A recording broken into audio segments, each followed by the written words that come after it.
Recently, Chinese scientists discovered something interesting on the moon, an unusual crystal. Moreover, they found out that this crystal contains an element that can literally replace nuclear fuel. Let's find out more. The composition of the moon has long remained a mystery to us. Half a century has already passed since the Apollo mission. Unfortunately, we haven't traveled to the moon much since then, so it's not surprising that it's not so easy for us to study it. But recently, we've made a breakthrough in this area. In December 2020, Chinese scientists sent the Chang'e 5 probe to the moon. The mission was named after the ancient Chinese deity of the moon, Chang'e. Quite poetic, isn't it? Anyway, after the probe went to the nearest side of the moon, it spent several days digging through the surface and rocks and then returned to Earth. In total, it collected about 4 pounds of various lunar rocks, like basalt, solidified lava, and so on. And yeah, maybe it doesn't sound too impressive, but it's actually a mini breakthrough. After all, we hadn't received any lunar samples since 1976. And these samples are very important for learning the history of our world. We've been struggling for many years to find out, for example, how the moon was born at all. Yes, there were a lot of theories, but we still couldn't find any proper evidence for any of them. But thanks to the latest missions and some computer simulations, scientists finally found out the truth. The moon was born when some random dwarf planet crashed into our Earth many millions of years ago. This dwarf planet was slightly smaller than Mars. The fragments of the Earth went into space, but some of them stayed in our orbit. Then they stuck together and formed the moon. It sounds horrifying, but in reality, the birth of the moon was the best thing to ever happen to our planet. If it weren't for this beautiful satellite, all our oceans would be small puddles. Life wouldn't have appeared on Earth at all. So this is already an amazing discovery, but that's still not all. Studying the collected rocks, scientists from the Beijing Research Institute discovered something unusual, a rare lunar crystal. Looks pretty boring, doesn't it? Just some tiny transparent monocrystal about the thickness of a human hair. We've already found such things on the moon before. These crystals were formed as a result of volcanic activity, just like some garnets on the Earth. And yep, the place where they discovered these crystals also suffered from volcanoes 1.2 billion years ago. That means that this tiny baby is over 1 billion years old. But that's not the most important thing. It's the fact that this crystal is made of a unique material, the one that we've never seen before. Researchers from the International Mineralogical Association have confirmed that such a composition can't be found anywhere on Earth. The crystal was named Chang'e, again after the same moon deity. And this is another achievement. This is the 6th previously unknown mineral that we've found on the moon and the first one found by China. Now, it has become the 3rd country in the world to make such a lunar discovery. However, this tiny crystal still wasn't the only remarkable thing they found. After studying this gem and about 140,000 other lunar particles, scientists have discovered something else. They found helium-3. Why is it so important? Because this is one of the elements that feed the sun and other stars in our universe.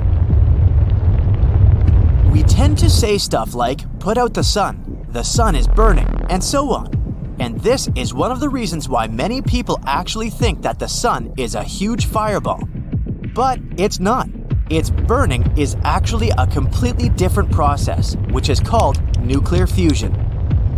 The process itself is quite simple. During this reaction, hydrogen in the star turns into helium. But this simple process is actually one of the most violent and insane reactions in the universe. There's a real boiling broth of particles inside the sun.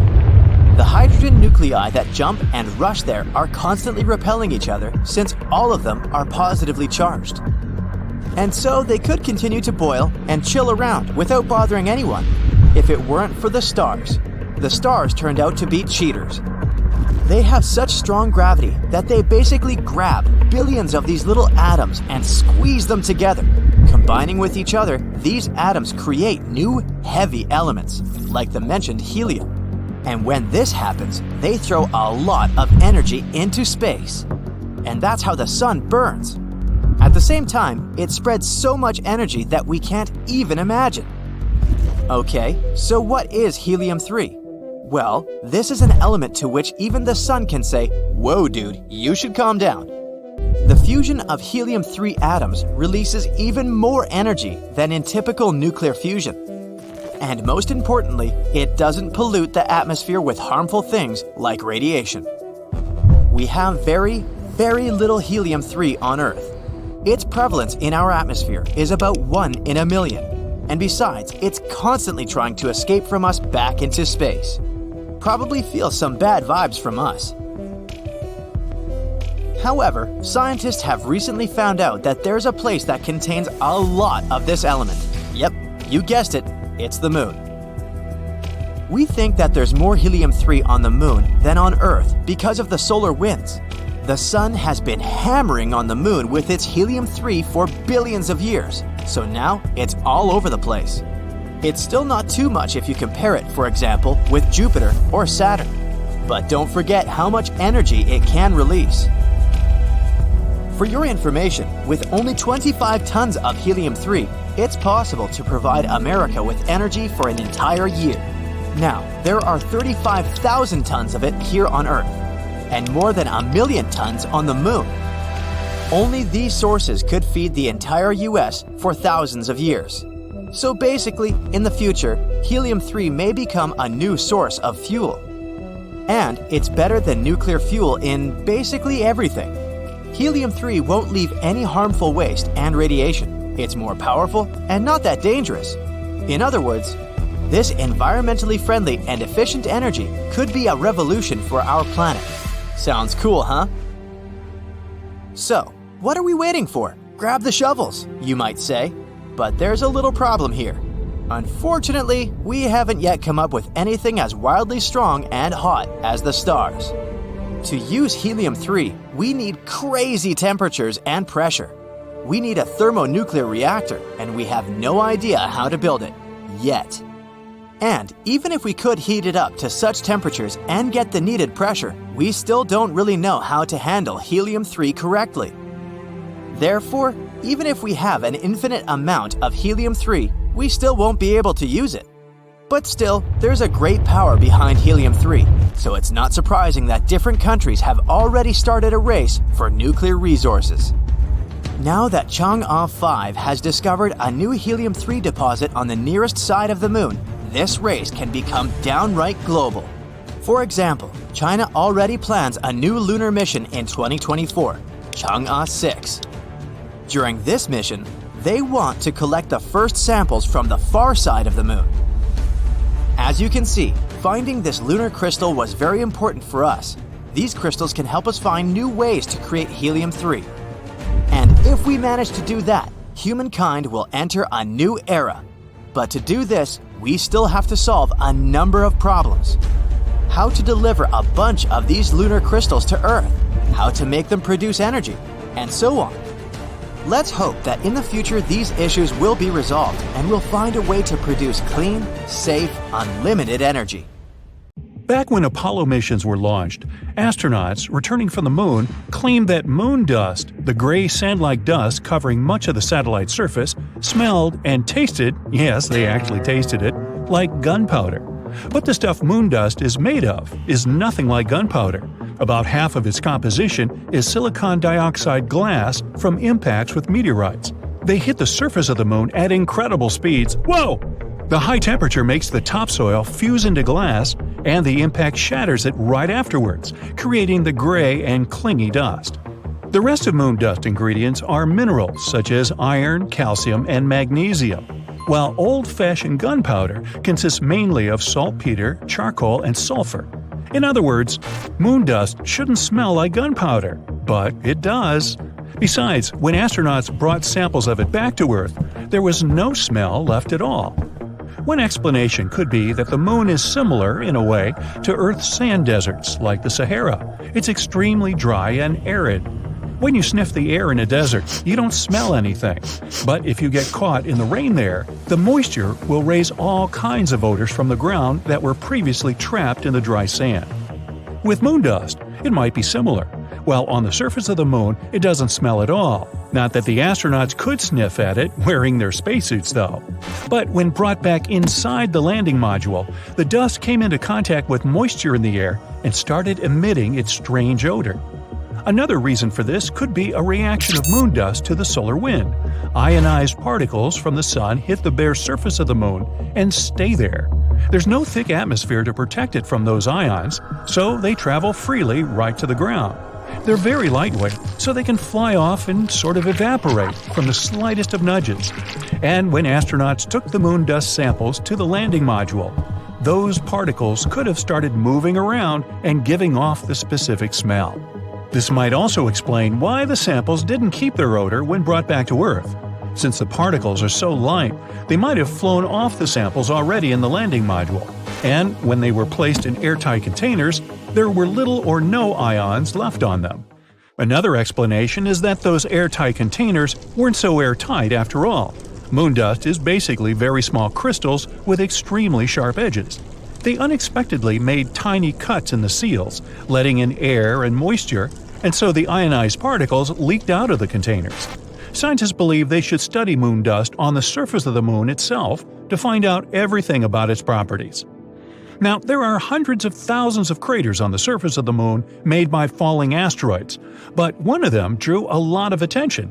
It turned out to not be just an impact crater, but a tube, looking most like an entrance to a cave system. Scientists found a specific echo pattern that suggested there was a hollow area beneath. They discovered more echo patterns at a couple of places near the hole, so there could be more lunar tubes there. But in this big tube, you could place an entire football field. Researchers believe there could be an entire geological wonderland under the surface. It could be a good shelter for astronauts landing on the moon, or even be a harbor for a lunar colony. No one ever managed to stay on the moon for more than 3 days because of the conditions on the satellite. Wide range of temperatures, low atmosphere, no magnetic field would protect life on the surface from things like radiation or solar wind. Astronauts wear spacesuits. They can't protect them over long periods of time, but a lava tube could. When a lava flow cools, it gets a hard crust, which later thickens and creates a roof over that same lava. It continues to flow, but when it stops, the channel can drain, and that's how an empty tube appears. Our planet also has lava tubes, but they're not as big as the one found on the moon. Back in 1178, I wasn't around then, at least 5 people in England claimed they had seen the moon split into 2 from its upper tip. It was in the shape of a crescent at the time of the event. When the crack widened, fire started blazing from it, which the single monk who chronicled it described it as a flaming torch sprang up, spewing out fire, hot coals, and sparks. Then the moon started shifting around and pulsating, but soon stopped and turned a slightly darker shade. The event didn't receive much attention from scientists, though, until the second half of the 20th century. Researchers studied the chronicle and figured out there was a huge 14-mile-wide crater on the surface of the moon at about the spot described in the book. Only a very large asteroid could have left such a scar on the satellite's face. And when they investigated it more closely, they found out it was pretty recent by astronomical standards. In fact, it really could have appeared about 800 years ago. But in that case, millions of fragments from the asteroid and the moon would have hit the Earth as well, and then people would have seen an incredible meteor shower. It would have been very bright, and the memories of it would have definitely been in the archives. But that didn't happen. In addition, many scientists argue that the crater isn't as young as it might seem. The most popular and justified theory is that it's about 1 to 10 million years old.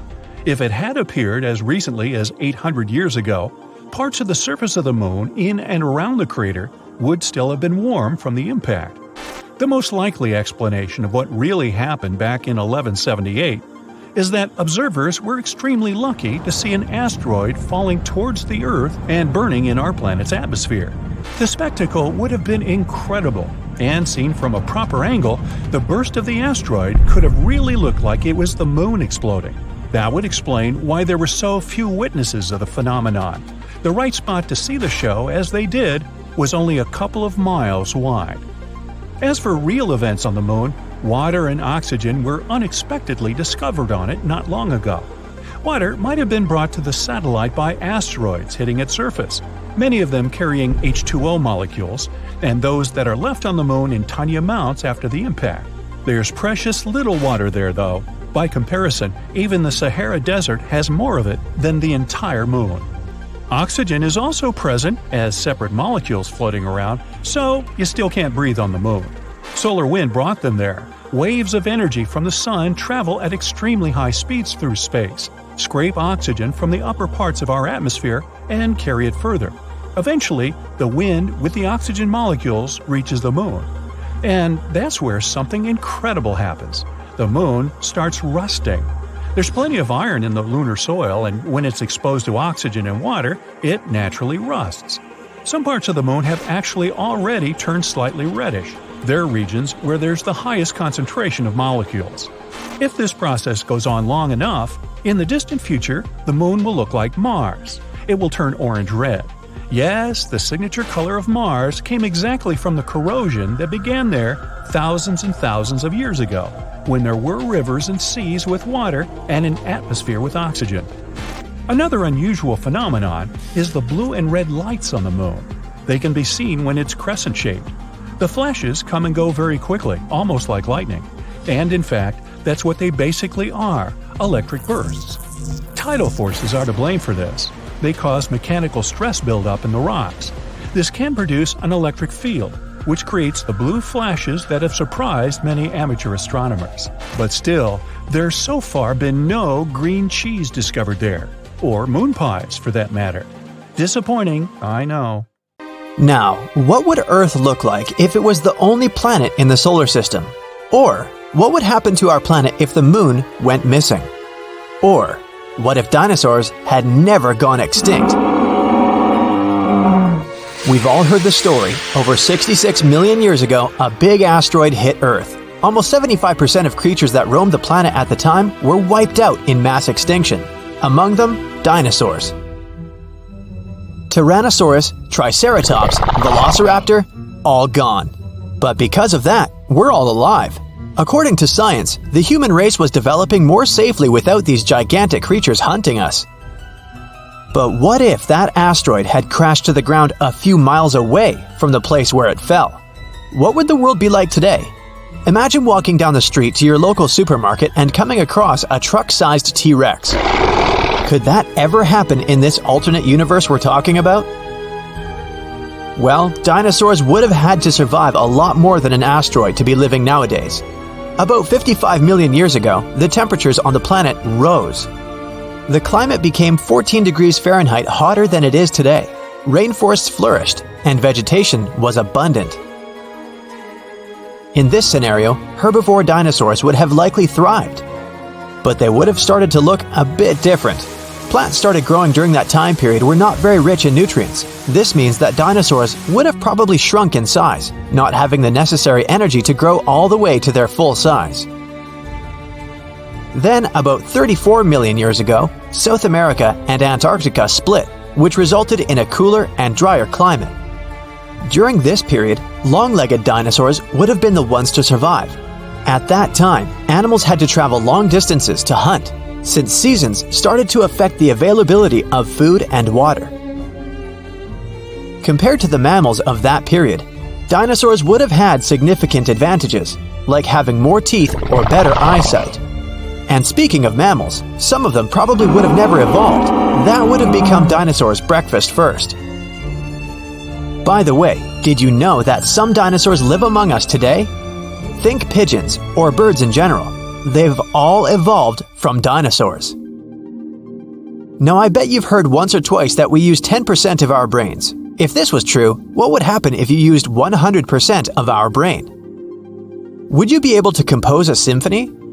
Would you become a tech genius and create a multi-million-dollar company overnight? Let's start with the facts. We don't only use 10% of our brain. This notion became highly popularized by movies, but it's not very accurate. The truth is, the largest portion of your brain is active at all times. But not all parts are working simultaneously. The exact percentage varies from person to person. Now, neurologists say you wouldn't be using 100% of your brain's capacity at once. Your body simply wouldn't have enough energy for that, which means you'd be hungry all the time. Imagine the number of calories you need to consume for that to work. You would also be limited by your body's basic needs: breathing, digesting food, and circulating blood. So if you did use all of the capacity of your brain, you'd be tired all the time. It'd be worse than running a marathon without any preparation. The brain would need all the blood you'd have, which would mean less oxygen for your lungs. Different organs would begin to shut down one by one. In a nutshell, it'd be terrible for your health.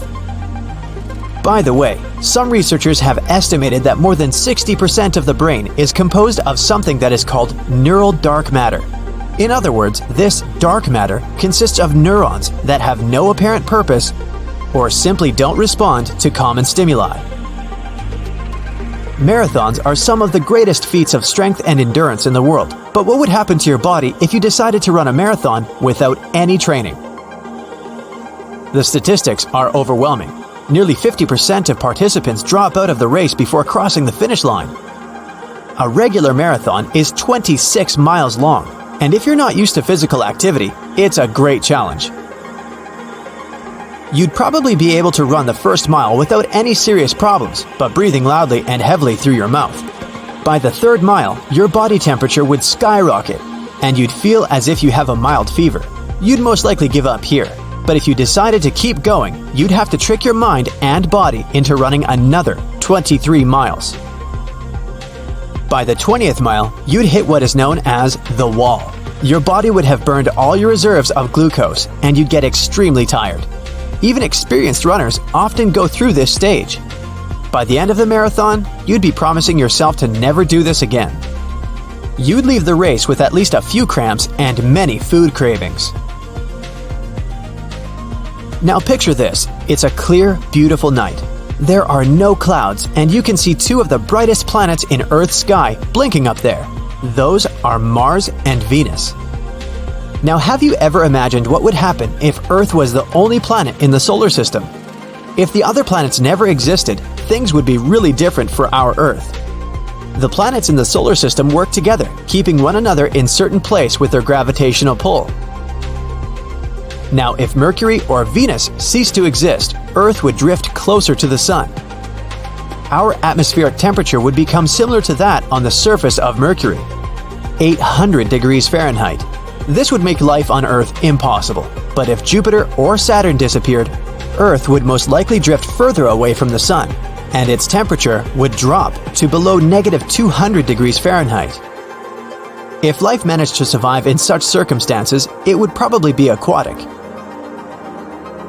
The position of Earth in the solar system not only affects all kinds of life forms, but it also dictates seasons, the length of days, and how long one year lasts.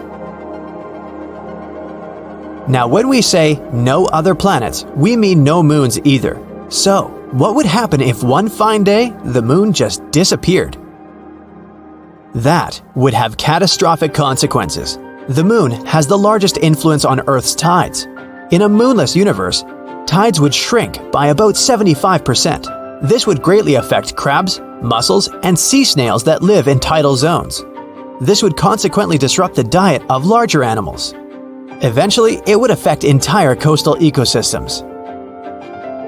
Earth's weather would change. Tides and tidal currents help mix cold Arctic water with warmer water from the tropics, stabilizing the climate worldwide. Weather forecasting would become almost impossible, and the average difference between the hottest and coldest places on Earth would become extreme. The absence of the moon would also influence Earth's tilt. Right now, Earth tilts on its axis at 23.5 degrees, mostly due to the moon's gravity. With no moon around, Earth's axis would wobble between 10 to 45 degrees. Scientists believe that even a slight difference in Earth's tilt can cause huge changes, such as an ice age. Other than this, a moonless sky would upend the lives of many nocturnal animals. Moths have evolved to navigate using the light of the moon and stars. Newborn baby turtles use the moon's light to find their way to the ocean. Different animals rely on both darkness and a small amount of moonlight to hunt effectively. Now, how about we travel far back in time and imagine what would happen if you lived in ancient Egypt? This civilization lasted for over 3,000 years. Ancient Egyptians were responsible for building some of the world's most recognizable symbols, the Great Pyramids at Giza. If you'd lived in ancient Egypt, you'd have witnessed a time of enormous scientific and mathematical breakthroughs. Ancient Egyptians organized themselves in strict social structures, so you'd probably have to fit into one of them. You'd have either been born a laborer, a farmer, or a specialist, which was either a soldier, a sailor, or a teacher, or you'd have been part of the Egyptian elite. If you had been a farmer, you'd probably live in a house made of mud bricks. You'd have had a stone oven and kept your food stored in a pit in the ground. You'd have spent your days tending to crop fields by the Nile River, or taking care of cattle and ducks. On tax days, you'd have packed up some of your harvest and brought it to the temple as payment for the usage of land.